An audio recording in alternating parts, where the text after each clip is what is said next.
ગંભીરા પુલ દુર્ઘટના બાદ હવે લગભગ તમામ સરકારી કામોને લોકો શંકાની નજરે જોઈ રહ્યા છે। પ્રજાના પૈસા ક્યાં અને કેવી રીતે વપરાઈ રહ્યા છે તેની ગુણવત્તા શું છે તેવા સવાલો પણ ઉઠી રહ્યા છે। ત્યારે TV13ની ટીમ અમરેલી જિલ્લામાં રોડ અને પુલના કામની ગુણવત્તા ચકાસવા માટે પહોંચી હતી।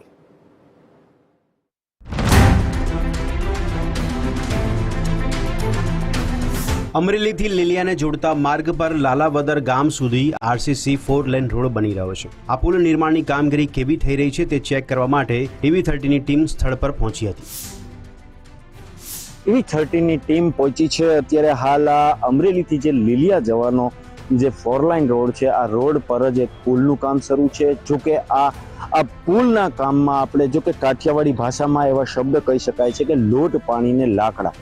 ત્યારે આ જે પાણી છે આ પાણી ભરેલું છે અને પાણી ભરેલી જગ્યા પર જ જે કોન્ક્રીટ કામગીરીઓ કરવામાં આવે છે। બંને સાઈડોમાં જે પતરાઓ લગાવી દેવામાં આવ્યા છે, પાણીને રોકવાનો પ્રયાસ કરવામાં આવ્યો છે અને પછી એમાં માલ ભરે છે।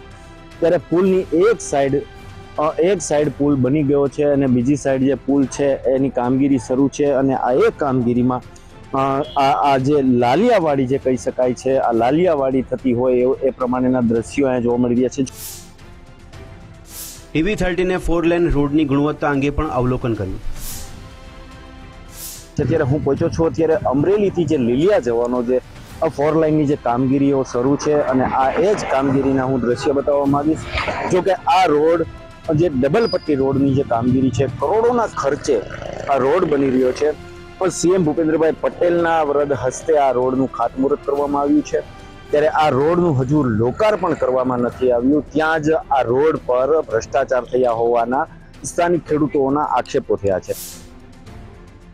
તિરાડો પડી ગઈ છે, ખાડા પડી ગયા છે, હજી રોડનું કામ શરૂ છે, ત્યાં જ આ રોડ આવો થઈ ગયો છે તો આગળ કહેતા કેમ રોડ ચાલશે?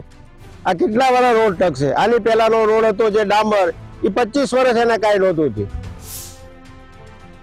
સ્થાનિકોના આક્ષેપો અને સરકારી કામની ગુણવત્તા જોયા પછી TV13ની ટીમ સરકારી કચેરીએ પહોંચી હતી કામની ગુણવત્તા અંગે સવાલ પૂછવા માટે। જ્યારે TV13ની ટીમે સરકારી કચેરી પહોંચી તો ત્યાં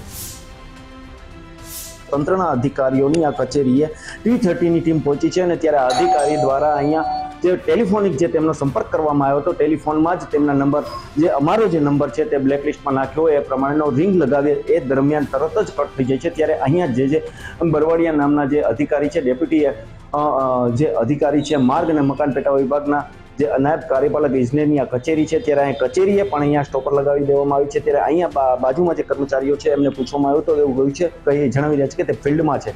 જોકે સવારથી જે TV13ની જે ટીમ છે જે અમરેલી શહેરની અંદર અને જે આસપાસના જે સરકારી જે કામો છે એ કામોની રિયાલિટી જે ચેક કરવામાં આવી રહ્યા છે, ત્યારે એમની વાસ્તવિકતા જે આપણે અમરેલીથી જે લીલિયા રોડ જે હજી લોકાર્પણ નથી થયું ત્યાં જે રોડની અંદર ભ્રષ્ટાચાર સામે જણાવ્યું છે। પરેશ પરમાર, TV13 ગુજરાતી, અમરેલી।